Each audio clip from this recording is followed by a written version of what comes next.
আসসালামু আলাইকুম। প্রিয় দর্শক, এরই মধ্যে আমার ব্যাপারে একটা ধারণা অনেকের মধ্যে তৈরি হয়েছে যে আমি নাকি সবার কেবল সমালোচনাই করি, আমি নাকি কারোর মধ্যে কোনো ভালো দেখি না। আসলে বিষয়টা এরকম নয়। আমি সমালোচনা অবশ্যই করি, বেশিই করি। আমি যার মধ্যে ভুল দেখি সেটা হয়তো ভুল না, হয়তো সেটাই শুদ্ধ, কিন্তু আমার কাছে ভুল মনে হয় আমি তার সমালোচনা করি এবং সেই সমালোচনার আমি একটা জবাব আশা করি, অথবা আমি ধারণা করি যদি কারো ভুল হয়ে থাকে আমার সমালোচনা শুনে তিনি ঠিক হয়ে যাবেন।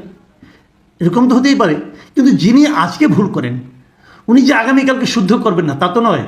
আমার সঙ্গে তো কারো কোনো স্থায়ী শত্রুতা নেই।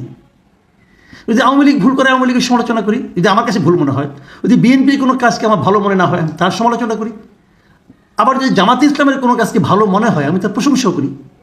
তেমনি যারা সরকারে থাকেন তাদের উপর আমাদের প্রত্যাশাটা থেকে সবচেয়ে বেশি, কারণ তারা দেশটা চালাবেন বলে অঙ্গীকার করেছেন, তারা মানুষকে স্বস্তি দেবেন বলে অঙ্গীকার করেছেন।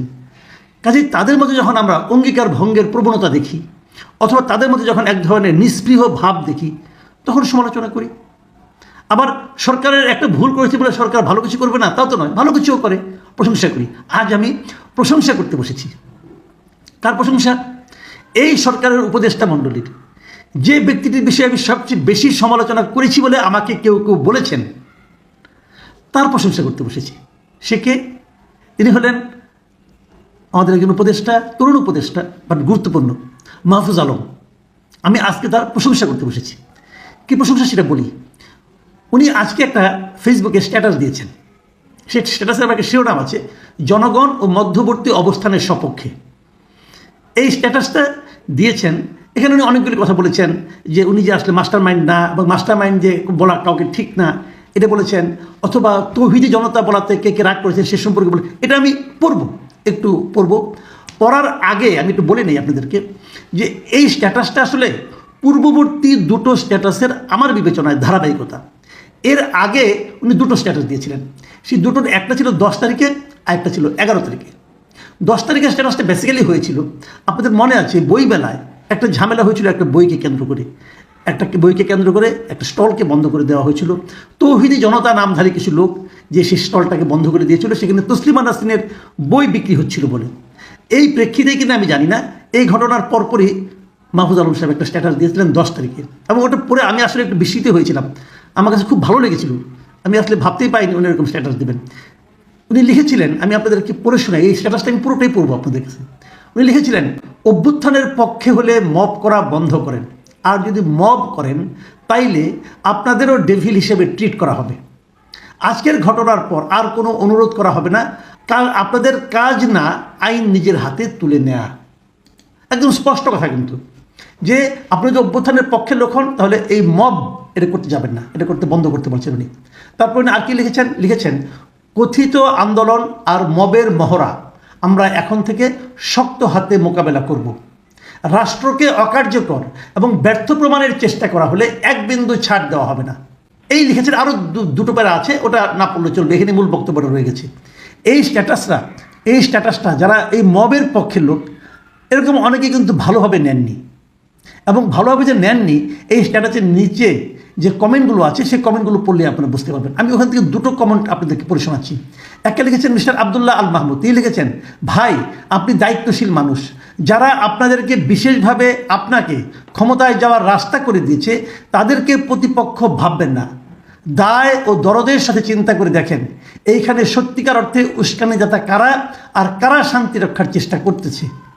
তার মানে ওই আবদুল্লাহ আল মাহমুদ সাহেব বলতে চাচ্ছেন যে যারা এই মবটা করেছে তারাই নাকি ওনাকে, মাহফুজ আলম সাহেবকে ক্ষমতায় যাওয়ার রাস্তা করে দিয়েছে, এই হলো ওনার দাবি। কাজেই এটা নিয়ে নাকি কে উস্কানি দিচ্ছে তাকে চিন্তা করতে হবে। তো উস্কানি তো যে কেউ দিতেই পারে, উস্কানি দিলে আপনি উস্কিত হবেন কেন, আপনি উত্তেজিত হবেন কেন? এটা তো উত্তেজিত না হওয়াটা তো আপনার দায়িত্ব। এই ব্যাপারে মাহফুজ আলমের একটা বক্তব্য আছে, পরের দিকে আমি আপনাকে পড়ে শোনাবো। আবার নাদিউজ্জামান রিজভী লিখেছেন ওনার স্ট্যাটাসের প্রেক্ষিতে যে দরদি নেতার ভাষা এমন হওয়া অনুচিত, আপনি ইনভেস্টিগেশন শেষে মন্তব্য করেন, আগেই মব বলে খারিজ করেন না, এবং শব্দ চয়নে সংযত হইয়েন। আপনি জনতার প্রতিনিধি, খাদেম, মনিব নন। দেখেন ভাষা কিন্তু পাল্টে যাচ্ছে। মানে মাহফুজ আলম সাহেব যে কথাটা বলেছেন এর মধ্যে ভুল কী পেয়েছেন আপনারা আমি জানি না, আমি কিছু পাইনি। আমার কাছে খুবই দায়িত্বশীল একটা স্ট্যাটাস মনে হয়েছে, কিন্তু এটা এই ভদ্রলোকদের পছন্দ হয়নি, তারা ক্ষিপ্ত হয়ে গেছেন এবং তারা এটা নিয়ে নানা ধরনের কথা বলছেন। আচ্ছা, ঠিক তার পরের দিন 11 ফেব্রুয়ারি মাহফুজ আলম সাহেব আরেকটা স্ট্যাটাস দিয়েছেন। সেখানে উনি কি লিখেছেন, তৌহিদি জনতা নামে আপনারা যারা নিজেদের পরিচয় দেন তাদের আমি হুমকি দিইনি, সতর্ক করেছি। কেন করেছি? গত 15 বছর নিপীড়ন সহ্য করে এবং গণ অভ্যুত্থানে ভূমিকা রেখে সকল নাগরিকদের মতোই আপনারা একটি জাতীয় সম্ভাবনা হাজির করেছেন, কিন্তু মব সংস্কৃতির কারণে তা ভুলণ্ঠিত হচ্ছে। এক্ষেত্রে আপনাদেরকে এই সম্ভাবনা রক্ষা করতে হবে। খুব স্পষ্ট বক্তব্য, কিন্তু উনি মব সংস্কৃতির একদম বিরোধিতা করছেন এবং উনি আশঙ্কা প্রকাশ করেছেন এই মব সংস্কৃতির কারণে কিন্তু যে জিনিসটা আমরা অর্জন করেছি সেটা হয়তো ভুলণ্ঠিত হয়ে যেতে পারে। তারপর উনি বলেছেন আরেক জায়গায় যে আমি নিজে বিশ্বাসী মুসলিম হিসাবে তৌহিদবাদী, কিন্তু কেউ তৌহিদের নামে উগ্রতা দেখালে সেটার আসন্ন পরিণতি সম্পর্কে সাবধান করাও সহনাগরিক ও দায়িত্বশীল ব্যক্তি হিসাবে আমার কর্তব্য মনে করেছি। খুব স্পষ্ট বক্তব্য ওনার যে মব করলে তৌহিদের নামেই করেন আর যে নামে করেন, যদি উগ্রতা দেখান আপনি, সেই ব্যাপারে তার পরিণতি যে খারাপ সেটার ব্যাপারে মানুষকে সতর্ক করা উনি ওনার দায়িত্ব মনে করেছেন। এবং আরেক জায়গায় উনি বলেছেন বাংলাদেশে এখন স্থিতিশীলতা দরকার, বিপ্লবী জনতা আর খণ্ড খণ্ড মব আলাদা জিনিস। লক্ষ্যহীন উদ্দেশ্যবিহীন এসব মব সংস্কৃতির কারণে উপকৃত হচ্ছে আমাদের শত্রুরা। রাষ্ট্রের অখণ্ডতা, নিরাপত্তা ও শৃঙ্খলা রক্ষার্থে আমাদের কঠোর হতে হবে। এই কঠোরতা হুঁশিয়ারি অপরাধীদের জন্য, যারা তৌহিদের কথা বলে নিপীড়ন করছে, নৈরাজ্য করছে। সিম্পল একদম, যারা তৌহিদের কথা বলে নিপীড়ন করছে, নৈরাজ্য করছে, তাদের জন্য উনি এই কঠোরতা দেখিয়েছেন। এবং উনি শেষে আরেকটা কথা বলছেন পুনশ্চ দিয়ে, এই 11 তারিখের স্ট্যাটাসে উনি বলেছেন ব্যক্তি আক্রমণ, খুব গুরুত্বপূর্ণ, এটা মন দিয়ে শুনেন আপনারা, ব্যক্তি আক্রমণ, ব্যক্তিগত বিশ্বাস নিয়ে আক্রমণ বা সন্দেহ তৈরি, পরিবারের সদস্যদের হুমকি বা বেইজ্জতি ইত্যাদি কাজগুলো নবীজির অনুসারী হিসাবে সবার পরিত্যাগ করা উচিত। চলুন বিভাজন আর ঘৃণা বাদ দিয়ে রাষ্ট্রকে সবার করে গড়ে তুলি।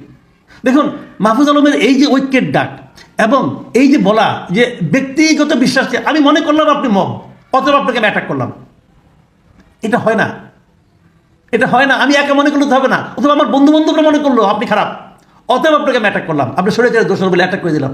কেউ বললাম না উনি স্বৈরাচারের দোষর, এটা হয় না। আপনার ব্যক্তিগত বিশ্বাস নিয়ে কাজ করলে চলবে না।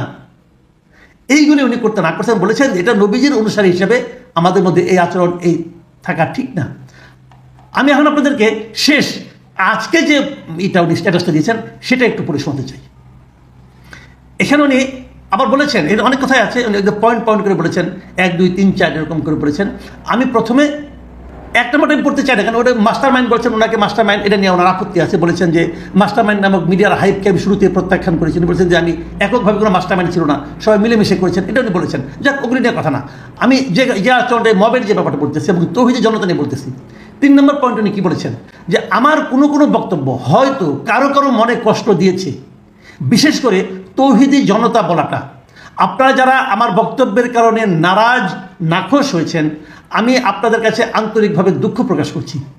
মানে তৌহিদি জনতা বলাতে অনেক হয়তো দুঃখ পেয়েছেন, তাদের কাছে উনি দুঃখ প্রকাশ করেছেন। মানে একটু যেন দৃঢ়তা থেকে কমে আসলো, কিন্তু কোনো সমস্যা নেই। আমি ওনার এই অ্যাটিটিউডটাকে পছন্দ করেছি।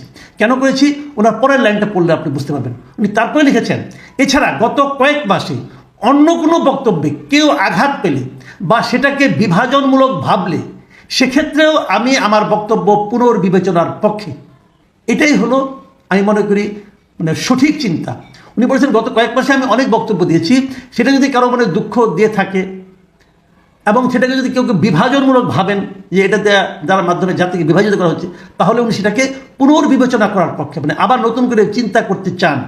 এই যে জায়গাটা, এই যে ফ্লেক্সিবিলিটি, আমি এটাকে পছন্দ করি। আমি যেটাকে বললাম ঠিক ওইটাই ঠিক, এইভাবে স্থির হয়ে গো ধরার কোনো মানে হয় না। আমারও ভুল হতে পারে, আপনারও ভুল হতে পারে। আসলে আলোচনা করি, আমার সমালোচনা করুন, তাহলে আমারটা আমি শুধরাই দেবো। আপনি সমালোচনা মেনে নিন অথবা সমালোচনা সহ্য করুন, আলোচনা করুন, হয়তো ঠিকটা বেরিয়ে আসবে। আমি মনে করি একজন রাষ্ট্রনায়কের, মানে যারা নাকি ক্ষমতায় থাকবেন, বড় জায়গায় থাকবেন, যারা সিদ্ধান্ত দেওয়ার ক্ষমতা রাখবেন, তাদের মধ্যে এই ধরনের ফ্লেক্সিবিলিটি থাকাটা উচিত, যেটা জনাব মাহফুজ আলম সাহেব দেখিয়েছেন। ওনার আচরণ, ওনার বয়স কম হতে পারে, কিন্তু ওনার মধ্যে এই যে একটা আমার কাছে মনে হয়েছে যে ধীর স্থির একটা চিন্তা এবং সব কিছুর সঙ্গে মেনে নেওয়ার চিন্তা এবং এই যে একটা গ্রহণ করার ক্ষমতা, সক্ষমতা, আমি বিশ্বাস করেন আমি মুগ্ধ হয়েছি। মাহমুদুল আলমের অনেক সমালোচনা আমি করেছি। আমি যে সমালোচনাগুলো করেছি সেখানে তখন আমার কাছে মনে হয়েছিল ওনার এই আচরণটা পছন্দ আমার, এখনও হয় না। ওই সমালোচনাগুলো কিন্তু আমি প্রত্যাহার করছি না, ওগুলো আমি করেছি। আবার এই যে আচরণ, এই আচরণে আমি প্রশংসা করতে বাধ্য হচ্ছি।